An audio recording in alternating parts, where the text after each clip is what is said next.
Bom, pessoal, na aula de hoje a gente vai adentrar sobre os conceitos, né, que falam sobre a questão dos protocolos de comunicação, né? Quais são esses padrões de comunicação que os embarcados, né, que têm acesso aí à internet, né, vão se comunicar entre si, entre dispositivos, e esse é o propósito da aula. É uma aula bem teórica, tá?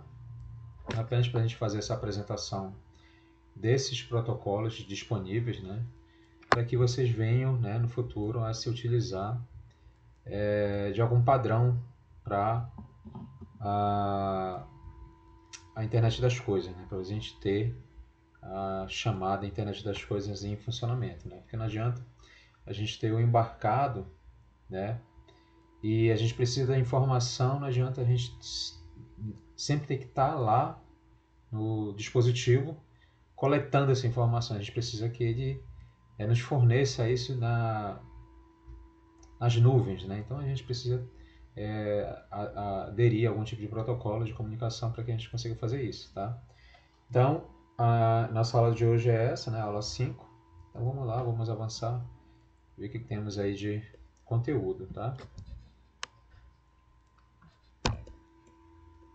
Bom, então a gente vai falar, né, dos protocolos em si. Bom, a gente inicia aí, ó, com o tópico 1 aí, né, protocolos e padrões de comunicação. Tá? Temos aí uma definição do que vem a ser, né, o protocolo de comunicação, né, que basicamente são um conjunto de regras que permite a troca de informações entre dispositivos numa rede. Tá? Assim como você tem acesso no seu celular à rede de computadores, os embarcados eles vão, em algum momento, precisar fornecer ou receber informações, né? E vamos descobrir hoje que existe hoje nessa aula, que existe vários protocolos para fazer diferentes tipos de tarefas, né? Em sua maioria, os protocolos eles vão entregar sempre uma mesma resposta, uma mesma situação que o embarcado ou o cliente precisa daquele sensor, né, daquele embarcado. Mas a gente vai ver que existem protocolos que são bem específicos, né? Tem alguns protocolos que são mais leves, tem protocolos que exigem menos da rede. Então, esse que é o propósito da aula, entender esses protocolos, né? Então, aí no texto, no IoT, a escolha do protocolo adequado é crucial para garantir eficiência e segurança e confiabilidade entre dispositivos de diferentes fabricantes, né?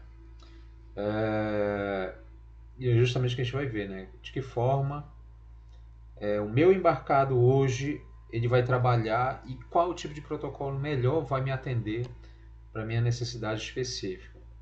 Tá?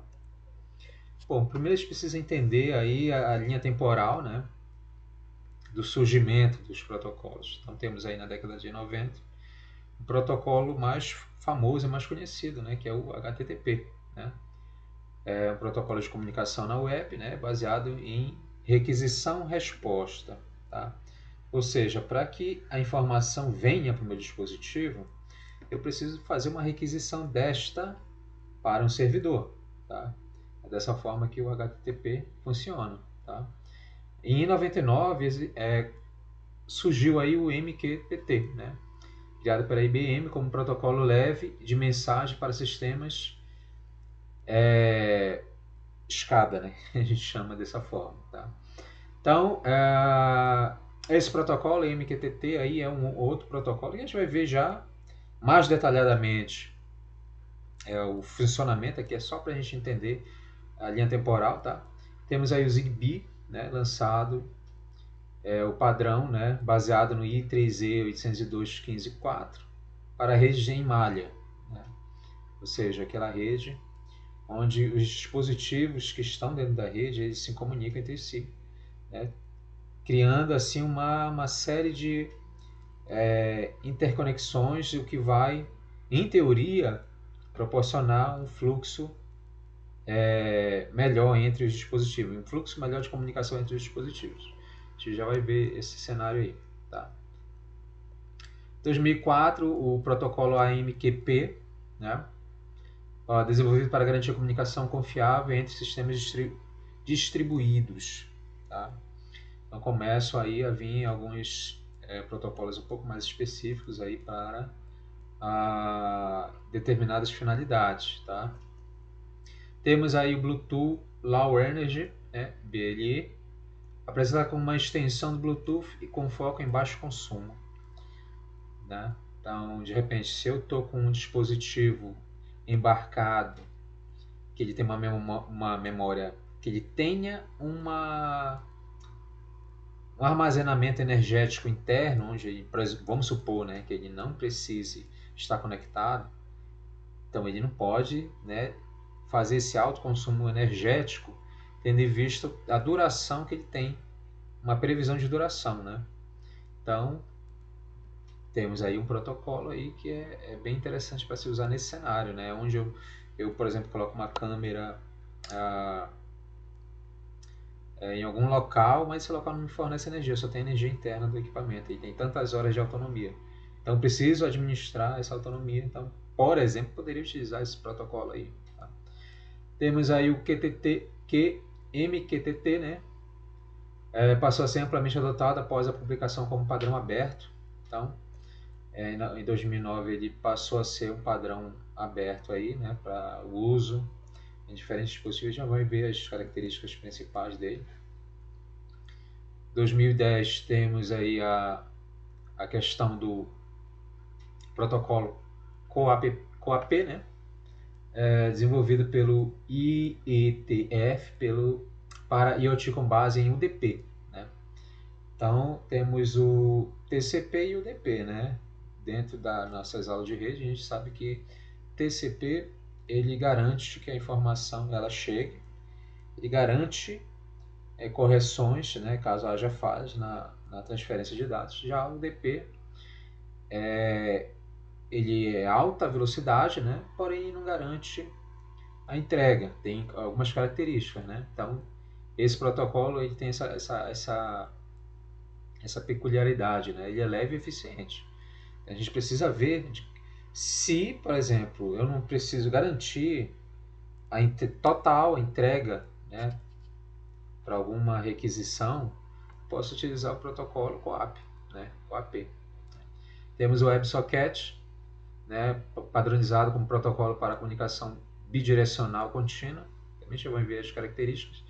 Temos a LoRaWAN, né, consolidação da especificação LoRaWAN pela LoRa Alliance, né, para IoT de longo alcance, né. O LoRa ele tem algumas aplicações bem interessantes aí na área rural, por exemplo, né, onde a gente precisa estar monitorando uma vasta área. Então, precisamos verificar que tipo de protocolo melhor atende essa necessidade. E nesse cenário hipotético, o LoRa, o WAN, vem a suprir essa necessidade. Temos aí em 2016 o MQP, né, estabelecido como padrão da OASIS com suportes a filas e segurança. Tá? Vamos ver cada um desses protocolos, como é que ele funciona, as suas características. Aqui é uma linha temporal para a gente se situar no momento da sua criação, né, de que forma eles surgiram dentro aí do mercado. Tá? Bom, então a gente inicia a nossa conversa falando do MQTT. Tá? Então tá aí o texto, né? O MQTT, né, é um protocolo de comunicação leve, eficiente, ideal para IoT e dispositivos de conexões instáveis ou de baixa largura de banda. Tá? Baseado no modelo, né, publicador assinante, que permite que dispositivos enviem e recebam dados através de um broker central. Né? Basicamente, o broker central, pessoal, é um servidor intermediário, né, que ele vai gerenciar essa solicitação e esse envio das informações. Né? É amplamente utilizado em automação residencial, né, o QMTT, que vocês, assim que forem pesquisar artigos do tipo, né, vocês vão ver que o MTT está assim, bem presente aí em automação residencial. Monitoramento industrial, telemetria e sistemas de sensores em tempo real. Tá? Deixa eu ver aqui. Olha aí, ó. Esse protocolo é do tipo protocolo mensageiro, né? Publicação e assinatura, modelo de comunicação. Tá? Detalhes. Né? O MQT é um protocolo leve projetado para conexões estáveis, como a gente já viu. Em vez de se comunicar diretamente com dispositivos, os dispositivos enviam mensagem para um broker, que então repassa as mensagens para os assinantes interessados. Então, perceba, o protocolo ele nos comunica diretamente com o solicitante da mensagem. Né? Ele envia as mensagens para esse servidor intermediário e esse sim vai repassar as informações. Então, ele tem essa característica, tá? O MQTT. Tá? Exemplo, um sensor de temperatura público, dados em um tópico, né? Um app que monitora o ambiente se inscreve nesse tópico e recebe dados automaticamente. Então perceba, o exemplo aí que foi colocado, né? Temos um sensor de temperatura público. Pode ser qualquer coisa, pode ser um ambiente de controle rural, por exemplo. Temos uma estufa e nessa estufa tem, né, um sensor de temperatura e qualquer um pode ter acesso a essa informação. Né? Aí entra aí a questão do app que monitora esse ambiente, né? Vai se inscrever para receber essas informações. Né? Então as informações elas estão sendo coletadas e disponibilizadas nesse broker, que é o servidor intermediário. Tá? Então é dessa forma que o MQTT funciona. Tá? Bom, basicamente é isso.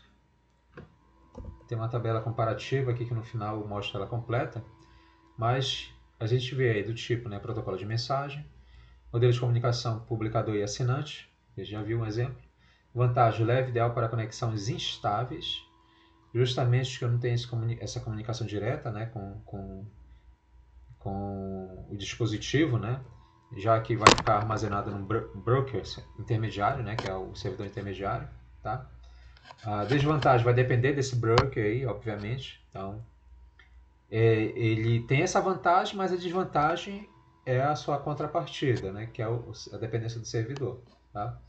Olha, limitações é pouco indicado para aplicações críticas. Então, situações onde eu preciso de respostas imediatas e respostas rápidas para que não haja prejuízo numa determinada atividade, esse protocolo não é indicado. Tá bom? Exemplo de aplicação automação residencial. Então, é uma possibilidade. Professor, eu vejo muito pessoal utilizando o HTTP para automação residencial. Sim. Né? Cada protocolo ele tem suas características. Eu posso aderir ou não a elas, né? Sabendo das suas peculiaridades, né? As vantagens, desvantagens, e aí eu tomo uma decisão na hora de implementar isso numa residência, por exemplo, ou implementar isso numa indústria. Tá? Bom, vamos para o próximo aí, o COAP, né? Protocolo leve para dispositivo IoT com recursos limitados, como sensores e atuadores. Tá? Ele funciona de forma semelhante ao HTTP, mas com muito menos consumo de banda de energia.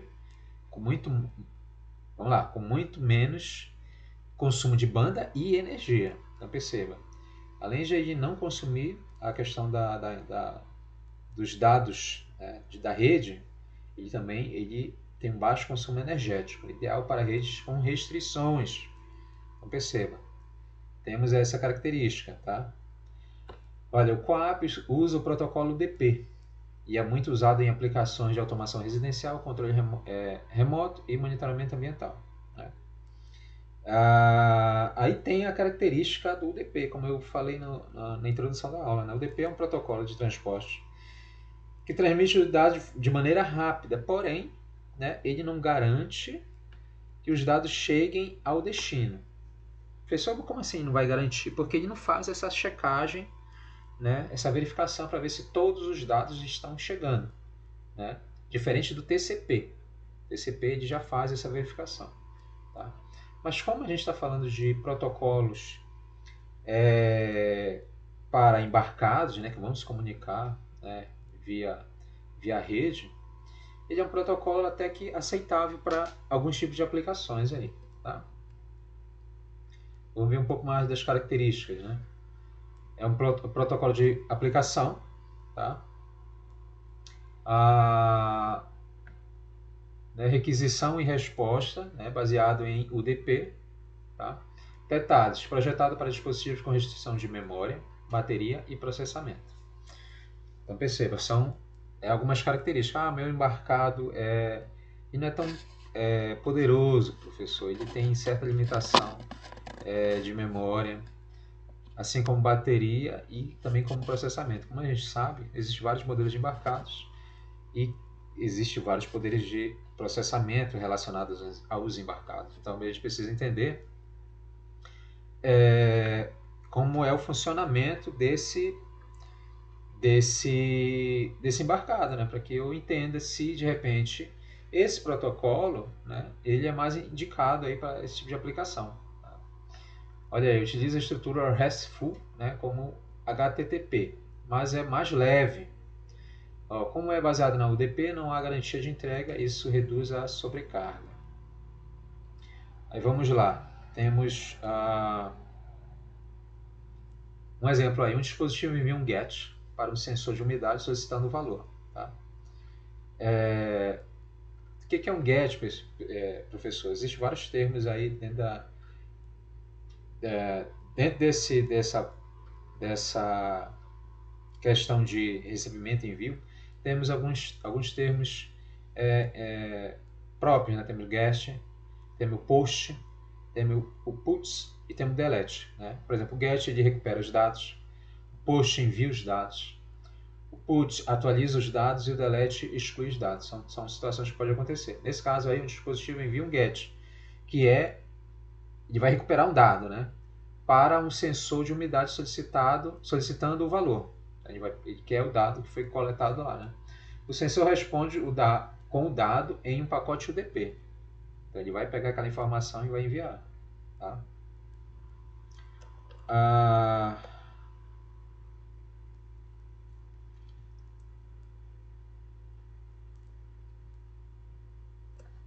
A questão dessa estrutura aí, pessoal, utiliza a estrutura RESTful, né, que a gente não viu isso propriamente.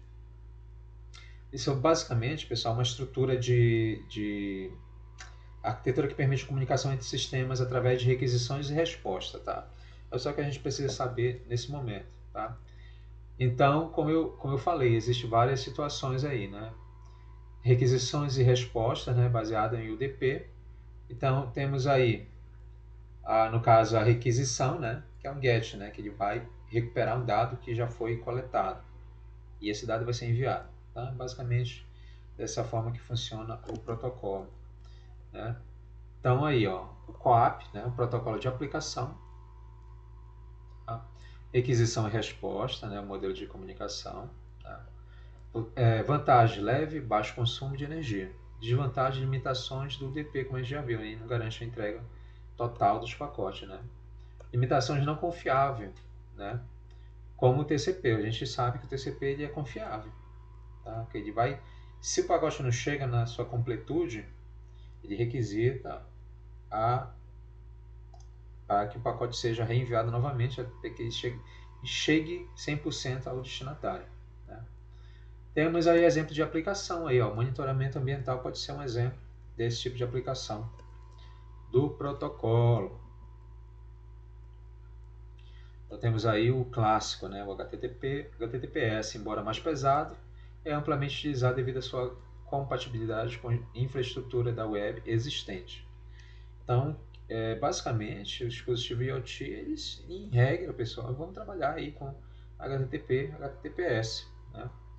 Justamente porque é um protocolo já bem difundido aí no mercado. Então, ele é próprio para isso, né? Ele é próprio para a comunicação na rede, né? Nas nuvens. Mas, como a gente está vendo, cada um tem suas particularidades e a gente pode adotar um modelo para ser seguido. Tá? Então, temos aí o protocolo de aplicação, né? requisição e resposta também, né? Tem essa questão, tá? Baseado em TCP, né? Amplamente utilizado na web, também usado em IoT por meio de APIs e REST, né, pessoal? Vamos lá, a versão segura, né, que a gente sabe que é o HTTPS, protege dados com criptografia TLS e SSL. Tá?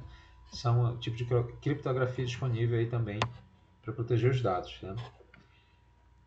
Um exemplo aí de como ele funcionaria, né? O dispositivo envia um post, tá? Lembrando que o GET ele recupera os dados e o POST envia os dados. Então, um dispositivo envia um POST via HTTP para enviar dados de sensor a um servidor na nuvem. Então, o dado está saindo do sensor e está indo direto para a nuvem. Então, ele está enviando os dados, né? Através desse POST. Tá?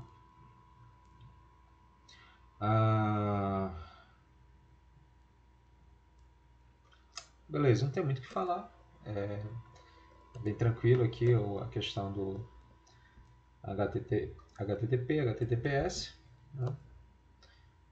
Então temos a nossa tabelinha, né, de comparações aí, protocolo de aplicação, modelo de comunicação, requisição e resposta, vantagem compatível com infraestrutura web, né, de maneira geral.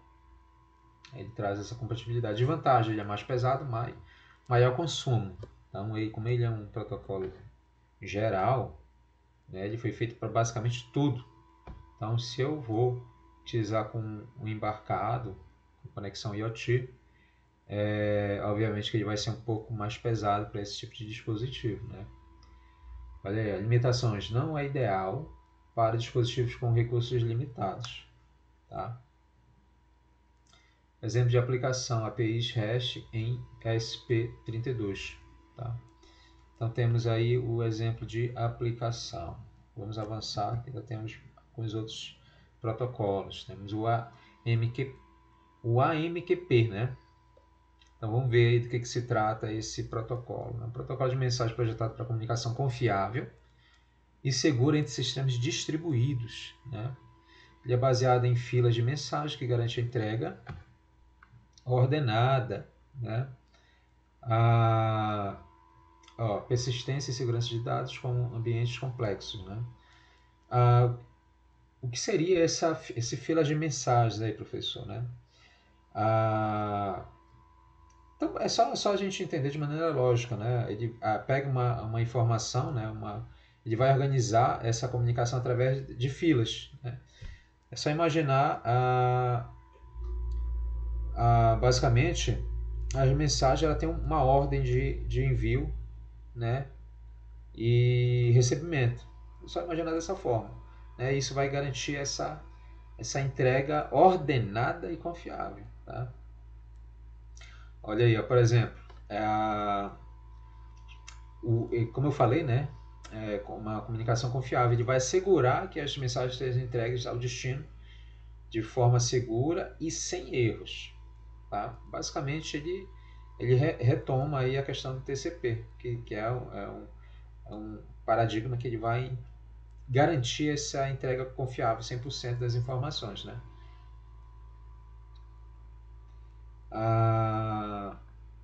É bastante usado em sistemas corporativos, bancos, infraestruturas e IoTs industriais, onde a confiabilidade da troca de mensagem é essencial. Né? A questão da fila também, pessoal, que é uma característica, né? Imagina que o sistema de origem não está disponível para receber a mensagem. Tá? Então, é só imaginar que essa mensagem que ela está sendo enviada, ela vai ficar na fila até que o dispositivo que está aguardando esses dados esteja pronto para receber. No momento que isso acontecer, essa fila de mensagem vai começar a ser entregue de maneira ordenada e confiável. Tá? É bem simples aí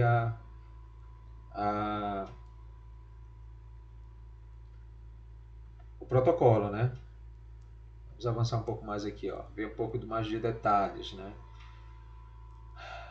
Deixa eu ver aqui.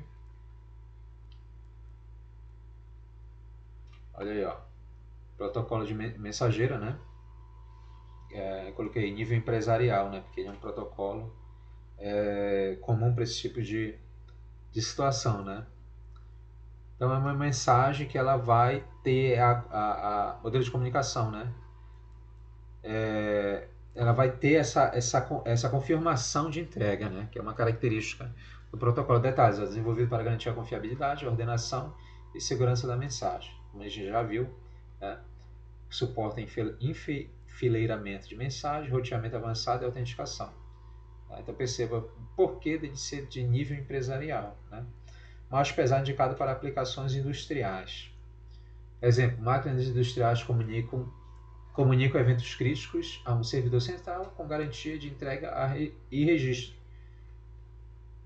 Eventos críticos, pessoal, é só você imaginar uma situação que a resposta ela precisa ser rápida, né? Imagine um dispositivo onde eu não tenho essa dependência de respostas muito rápidas, né? Se eu não tenho essa dependência de respostas muito rápidas, ele não é basicamente um sistema crítico, né? Então, sempre que surgir esse termo, vocês têm que lembrar dessa situação, né? De situações em que precisa de um processamento, pegar a informação, processar e já entregar uma resposta, tá? Deixa eu ver que mais que observações que temos aqui, né? Bom, basicamente é isso, né? Então temos aí que é um protocolo de mensagens, modelo de comunicação, filas de mensagens, então é dessa forma que ele vai trabalhar, confiável e entrega ordenada, né? As desvantagens é que ele é um pouco mais complexo, né? Como a gente deu de observar, né? Que ele é um padrão mais industrial. Então ele tem as limitações aí, né? Ele vai fazer maior uso desses recursos, né? Exemplo de aplicação de sistemas bancários industriais. Se vocês pensarem numa indústria de carros aí, né? No processo de fabricação, esse protocolo aí ele pode ser o indicado aí para esse tipo de trabalho, né? Um protocolo, né, que tem, né, ele é mais confiável na entrega, na ordem da entrega, tá? Então só a gente ter esse exemplo.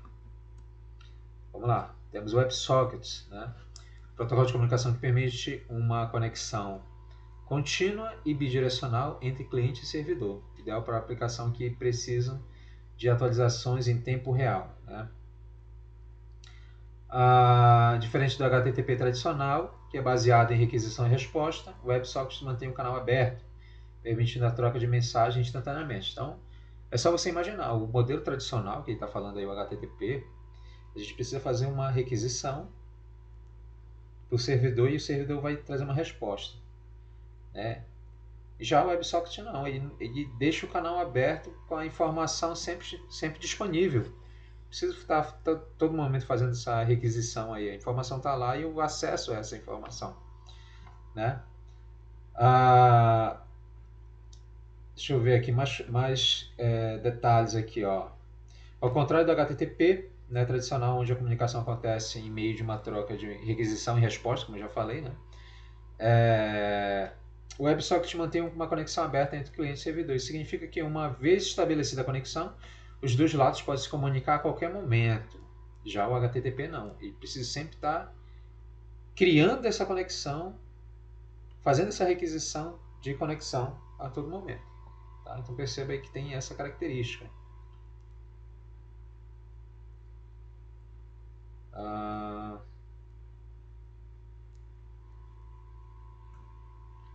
Então vamos lá. E temos aqui algumas características. Protocolo de transporte baseado em TCP. Bidirecional e persistente é o modelo de comunicação. Permite comunicação contínua entre cliente e servidor. Né? Comunicação contínua, como eu falei. Né? Ele já, uma vez requisitado, ele sempre deixa a porta aberta para essa troca de informações. Diferente do HTTP, onde cada requisição inicia uma nova conexão. Né? Então, a gente não vê isso no HTTP propriamente, né? Essa questão da nova conexão, mas ela sempre está sendo criada. Tá? Já o WebSocket mantém essa conexão aberta, uma vez que é requisitado essa abertura. Tá? ver se tem mais alguma coisa aqui de comentário. Comunicação bidirecional já viu, né?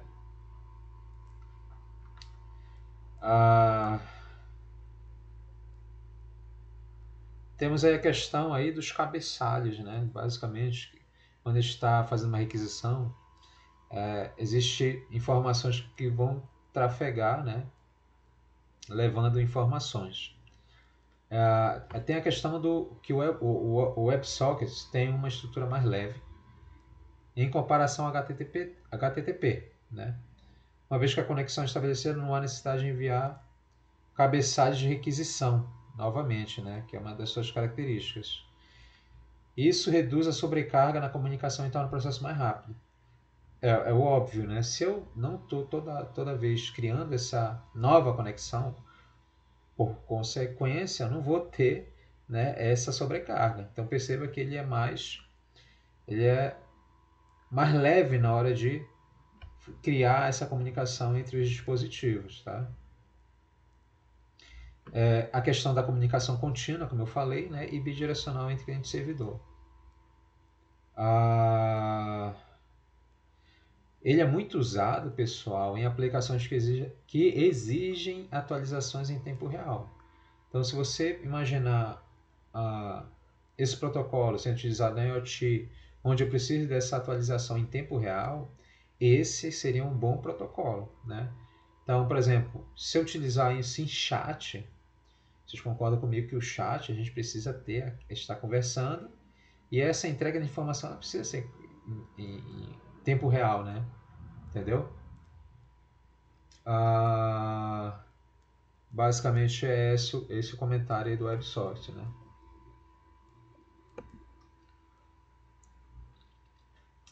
Temos aí, né, a tabelinha, né? Tipo de protocolo, protocolo de comunicação, bidirecional contínuo, né?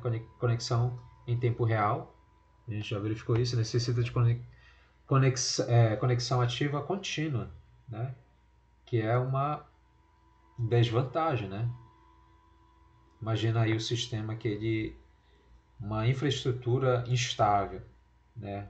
No que diz respeito à conectividade. Então esse já não vai ser um bom protocolo a ser utilizado, tá? Limitações, manutenção constante de conexão, né? A gente precisa ter isso ativo sempre. Exemplo de aplicações, chats em tempo real, né? Se eu preciso de algo que tenha constante atualização, né, em tempo real, como é o caso de um chat, por exemplo, eu vou utilizar o WebSocket. Vamos lá, o próximo protocolo, LoRaWAN. É um protocolo, né, de comunicação sem fio voltado para longas distâncias, né, como eu falei, aplicações, por exemplo, aplicações rurais, já é bem indicado para esse tipo de protocolo. Baixo consumo de energia, ideal para aplicações IoT em áreas extensas. Tá? Utiliza a tecnologia LoRa para transmitir dados em distâncias que podem chegar a vários quilômetros, mesmo em ambientes urbanos. Tá? Deixa eu ver o que mais temos aqui de comentários. Então temos aqui, ó, LoRa utiliza uma tecnologia chamada LoRa Long Range, que é um tipo de modulação de rádio. A modulação LoRa é especialmente projetada para transmitir dados em longas distâncias, enquanto consome menos energia do que outros tipos de rede sem fio. Tá? Modulação de rádio, então perceba aí, ó, tipo de paradigma que ele utiliza, né? Ele é um protocolo voltado para longas distâncias, como foi dito aí. Tá? Uma das maiores vantagens é sua capacidade de transmitir dados a distância muito longa. Né? Em ambientes urbanos, a comunicação pode alcançar de 5 a 10 km. Né?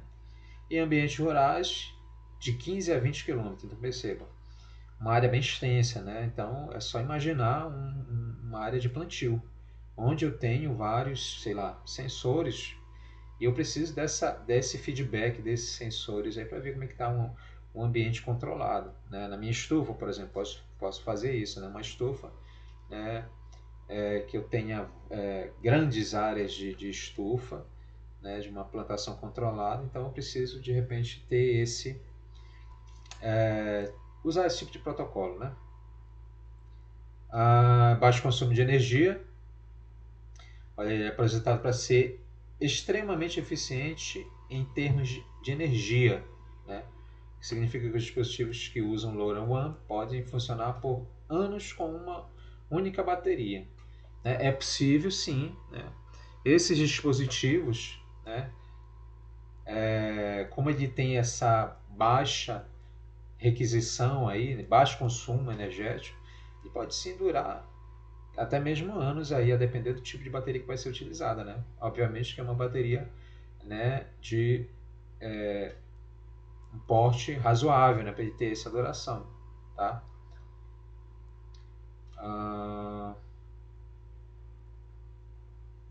Bom, vamos aqui avançar um pouco, né, que tem mais uma outra tabelinha aqui de características. Olha aí, ó.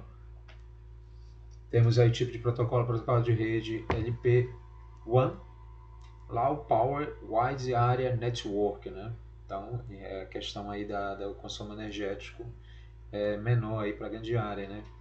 Assíncrono baseado em uplink e downlink, tá? Projetado para comunicações de longa distância, já vimos, o dispositivo envia dados ocasionalmente fazendo uplink e recebe os comandos se necessários downlink, com foco em eficiência energética. Então temos aí um exemplo, né? Um sensor em uma plantação envia medições de umidade a cada 30 minutos para uma estação central a 10 km de distância, né? Imagina se não existisse esse tipo de controle, de que forma, né, o agricultor iria fazer esse tipo de controle. Teria que ter bastante funcionários trabalhando aí na sua área rural para ter esse tipo de controle, né? Então perceba que a indústria está automatizando bem essa questão aí para fornecimento de alimentos nesse cenário hipotético, né? Então temos aí a nossa tabelinha, né? Protocolo de rede, né? Modelo de comunicação sem fio, longa distância, vantagem, longo alcance e baixo consumo, né? Desvantagem, baixa taxa de dados, tá? Baixa taxa de dados, ou seja, a questão dessa transmissão, ela não foi projetada para ter uma banda, digamos, uma banda larga, para que faça esse tipo de comunicação. A banda é estreita, para que certo tipo de comunicação chegue no solicitante, né, no servidor e assim por diante. Tá? Então tem essa questão, né, velocidade baixa de transmissão, né, e monitoramento agrícola remoto. As limitações aí é a velocidade baixa, né, exemplo de aplicação monitoramento agrícola. Tá? Então vão percebendo aí, pessoal, que existem vários paradigmas que podem ser utilizados aí nos nossos dispositivos IoT. O outro é o Zigbee, né? Protocolo de comunicação sem fio, de baixa potência e baixo consumo, ideal para redes com muitos dispositivos. Olha aí, ó, como em automação residencial e industrial. Então, a minha residência tem um sensor na porta, um sensor de umidade, um sensor de gás, né, um sensor de incêndio, né, câmeras. Então, se tem muitos dispositivos, de repente pode ser que o Zigbee seja interessante a ser utilizado, né?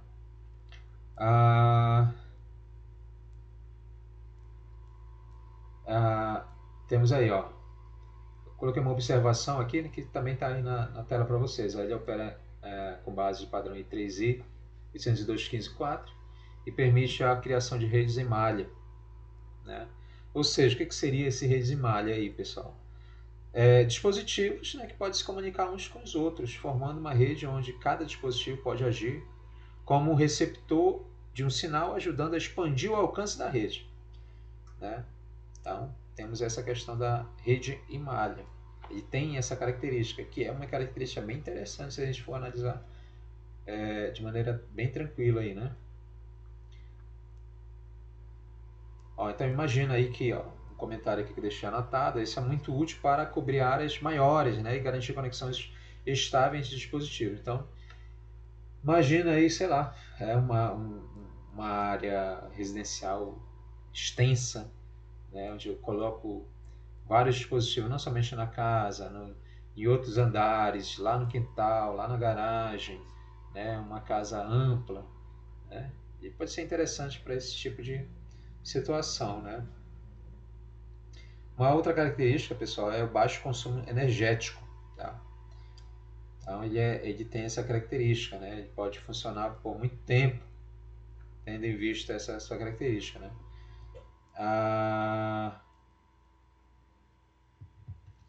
Bom, vamos avançar um pouco mais aqui.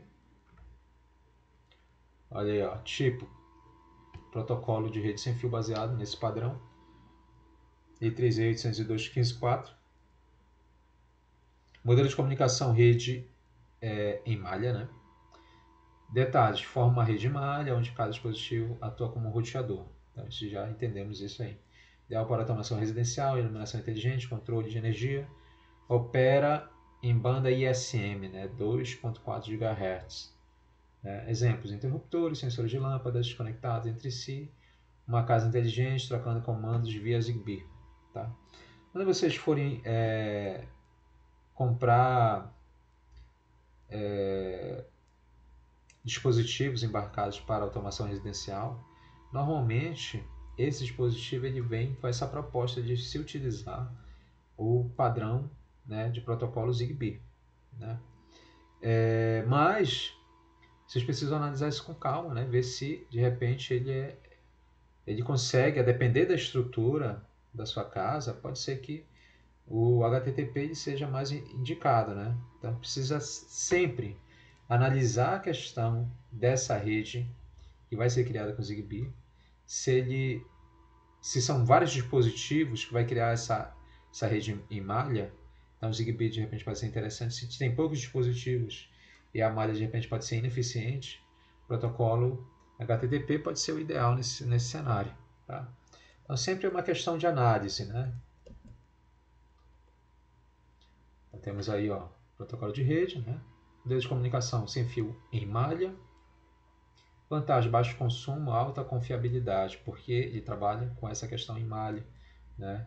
Que vai tornar cada vez mais confiável a comunicação. Desvantagem, alcance limitado. Tá? Limitações, interferências em ambientes complexos, né? Como eu falei.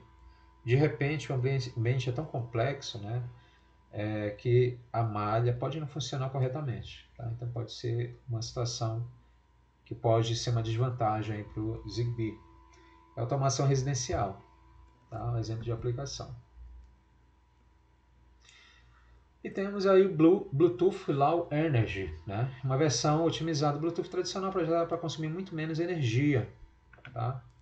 Ideal para dispositivo IoT que funciona com baterias por longos períodos. Né? Então, temos aí essa questão aí do Zigbee. Né? Então, temos algumas razões aí, pessoal, vou deixar anotado aqui para a gente discutir, pelos quais o Zigbee é mais eficiente. Por exemplo, transmissão de dados intermitente. Uma vez de manter uma comunicação constante, contínua, esse padrão aí, o BLE, né, envia dados em curtos intervalos de tempo, o que reduz o tempo que o dispositivo será ativo. Né? Então perceba, a proposta é essa, né, o Bluetooth, né, com essa questão energética aprimorada. Então, são curtos intervalos de tempo onde o dispositivo vai estar ativo fazendo esse tipo de comunicação, né? O que vai reduzir o tempo em que o dispositivo está ativo e o consumo de energia, obviamente, né?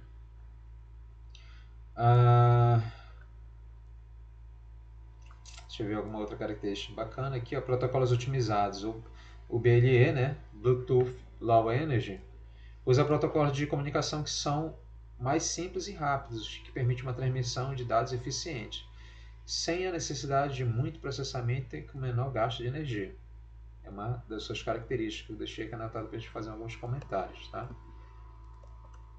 Bom, como já viu, comunicação sem fio pessoal, né? Porque a gente sabe que a PAN, né, no padrão de paradigma, a PAN é uma rede pessoal, né? Então é aquela rede mais, né? Só que a gente está falando do WPAN, né? Que é o padrão aí do Bluetooth Low Energy, né? Rede de comunicação ponto a ponto, né? Detalhes, né? É ideal para dispositivo com baixa necessidade de energia e troca de pequenos pacotes de dados. Uma característica, né?